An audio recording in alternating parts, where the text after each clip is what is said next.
Happy Death Day to You, 2019. Note, this spoiler was submitted by Jeremy. The film opens with Ryan, 5, waking up in his car after being forced to sleep there.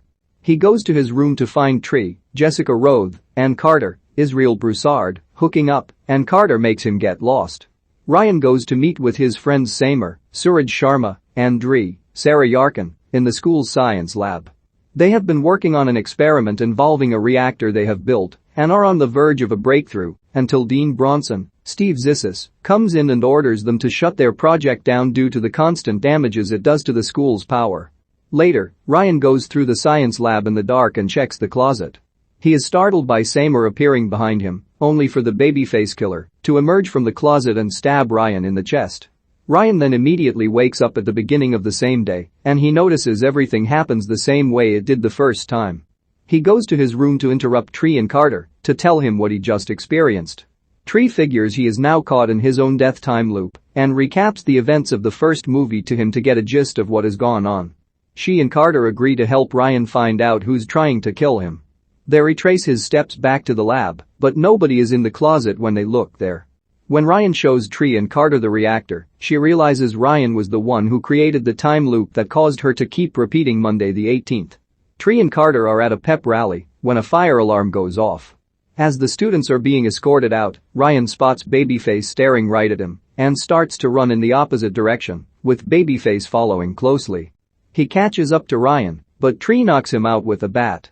They take off his mask and are shocked to find that the killer is none other than Ryan. Actually, it's Ryan from an alternate timeline.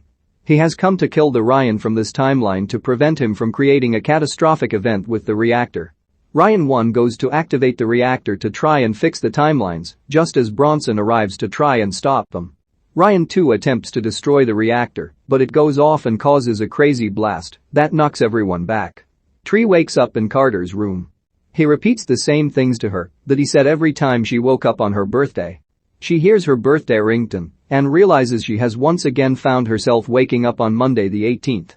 Tree freaks out and angrily storms the campus with Carter and Ryan to the lab to figure out what's going on.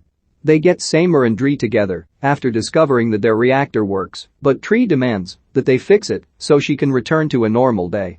Tree goes to her room to find Laurie, Ruby Modine. She asks for the poisoned cupcake that she figures Laurie was preparing, but she tells Tree there is no cupcake, which means that Laurie is not planning on killing Tree. While in the dining hall, Tree sees in horror that, in this timeline, Carter is dating Danielle, Rachel Matthews, who is apparently not rotten like the Danielle that Tree knows too well. Tree then goes to join her dad David, Jason Bale, for their birthday lunch. To Tree's very big surprise, her mother Julie, Missy Yeager, is alive in this dimension. She goes to tearfully embrace her mother for the first time in years, and the three spend their time celebrating both Tree's and Julie's birthdays. Tree later looks through her phone and sees years of memories with her mom that she never knew about. Just as Tree is deciding to stay in this dimension, she sees a news report about John Toombs, Rob Mello, being taken to the hospital. She rushes there to kill him and grabs a fire axe. As Tree walks into Toombs' room, she is caught by a cop and is forced to drop the axe as he cuffs her. The cop is escorting her out when Babyface stabs the killer to death. She still thinks it's Laurie until Laurie turns up in the elevator behind her and grabs Tree to safety. Laurie takes her through an area that's under construction, but Babyface gets them there and stabs Laurie in the chest, killing her. He then chases Tree up the stairs, but she manages to trip him down. He gets up quickly and catches Tree on the roof. She loses her balance and falls to her death. Tree wakes up on the same day again and sees she is still in the alternate dimension. She goes with Ryan to the lab to explain to him and Samer and Dree again so that they can close both time loops. However, finding the right algorithm to get the reactor running again involves Tree having to die multiple times until she can memorize the right information that will give them the algorithm. Tree then goes through a suicide montage with deaths such as electrocuting herself in the tub, drinking drain cleaner, diving into a wood chipper, skydiving in her underwear with no parachute, while flipping the bird and deliberately landing in front of Carter and Danielle, and also jumping to her death. However, when she wakes up again, the added trauma from her constant dying continues to take its toll on her, and she collapses in Carter's arms before he takes her to the hospital. Tree is met by Gregory, Charles Aitken, who doesn't know who Tree is since he is not her student, and it is also Laurie with whom he is having an affair. Tree tells him to go get Laurie away from Toombs as she is escorting him to the operating room.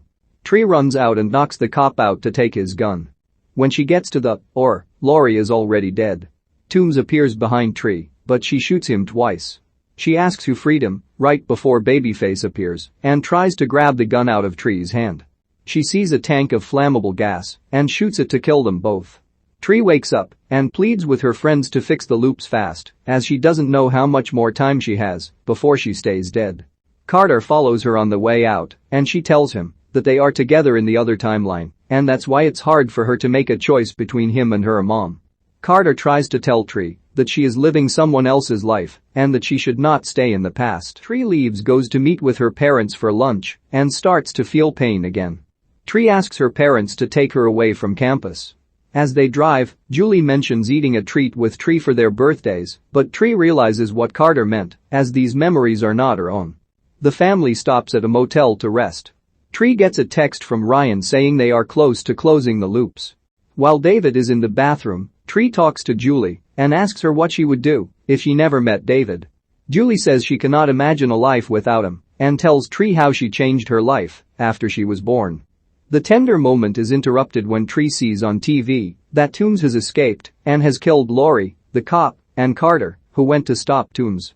Tree realizes she has to stop the loop from closing, or else Carter and Laurie will stay dead. She grabs the car keys and rushes out, trying to reach Ryan, but failing as he and the others are gearing up for the reactor to go off. Tree then drives toward an electrical plant and charges into a box just a second before the reactor goes off. Tree is revived and goes to tell Ryan the algorithm, but this time, she has decided to return to her original timeline. Bronson and 2 security guards then come in to seize the reactor a whole day earlier than planned. Needing an urgent plan to steal it back, Tree gets Danielle to pose as a blind French student to distract Bronson while they take his keys and get into the office where the reactor is before taking it back to the lab. Before returning home, Tree goes around trying to get closure. She approaches Laurie and sincerely talks to her about ending her affair with Gregory, as she knows it's not worth it. Tree then gives Laurie a hug. She then goes to Danielle's room to say how wrong she was about her, only to find a guy emerging from the bathroom with nothing but a towel, and Tree sees that Danielle sucks in both dimensions. Finally, Tree goes to have the birthday lunch with her parents, but she asks David to let her have a moment alone with Julie, which is basically Tree having one more final moment with her mother. Tree goes to the hospital that night to save Laurie. She gets to the room with the cop's gun and kills Toombs before he can attack. The ladies run out, but are cornered by Babyface. Tree correctly guesses that the killer here is Gregory, wanting to silence Laurie for the affair. Before they can run, Gregory's wife Stephanie, Laura Clifton, shows up to shoot Laurie. She hands the gun to Gregory to kill Tree, but he shoots Stephanie first. Tree runs and grabs a weapon, and Gregory goes after her. He gets Tree in a room containing a high-powered magnet that he doesn't notice. But Tree does. She holds a screwdriver as he draws his gun on her, but she has some final words for him: "You're screwed." With that, she turns the magnet on, and Gregory gets caught in it by a metal chair. Tree releases the screwdriver, which runs through Gregory's chest, killing him. Carter shows up, and he and Tree help Laurie onto a stretcher. Tree tells Laurie she is sorry for how things turned out and how she wishes things could be different, even though Laurie doesn't know what she means. Meanwhile, Ryan, Seymour, and Dree have gotten the reactor up and running, but Bronson and the guards are trying to stop them again. Seymour and Dree hold them off as long as they can while the reactor turns on. Tree tells Carter again that they are together in the other timeline, and they share a kiss right just as the reactor reaches its mark, a mere second before Bronson can pull the plug. Everyone wakes up in the room right before the first blast. Tree looks over to Carter and asks, "Danielle?" He responds with, "Who?" and she gleefully pounces on him as she sees she is back home. During the credits, Tree, Carter, Ryan, Seymour, and Dree are forced to do community service for turning on the reactor. A couple of vans pull up, and an agent from DARPA comes to escort the 5 to headquarters. They have taken the reactor and commend Ryan for his scientific breakthrough. DARPA wants to conduct an experiment with it, meaning they need a subject to trap in a time loop. Tree says she has the perfect candidate. Cut to Danielle waking up in bed screaming. The time loop from the first movie was created by Carter's roommate Ryan. He and his friends Seymour and Dree built a reactor that caused a rip in time that opened up an alternate timeline. The alternate Ryan comes to kill the original Ryan for what he did, but Ryan turns the reactor on to try and fix things. Instead, he sends Tree back to Monday the 18th, only this time, she is in an alternate timeline, where Laurie isn't the killer, but she's the one having an affair with Gregory. Carter and Danielle are dating, and Tree's mother Julie is still alive. Tree wants to stay in the new timeline for her mom, but finds that there is another killer trying to set John Toombs loose. Tree dies repeatedly again, but the trauma starts taking its toll on her body. She also starts to realize that she is basically living her alternate self's life, and that she is sticking herself in the past by wanting to be with her mother when she also wants to be with Carter. Before Ryan can get the reactor running to close the loops, Tree sees that Toombs was already set loose and has killed Laurie and Carter.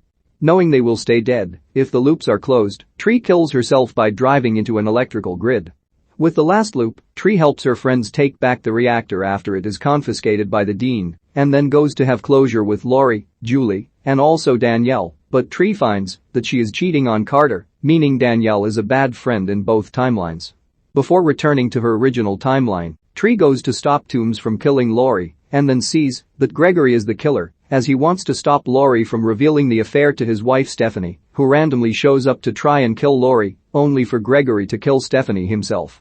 Tree finds a room with a giant magnet and traps Gregory there, before letting a screwdriver run through his chest.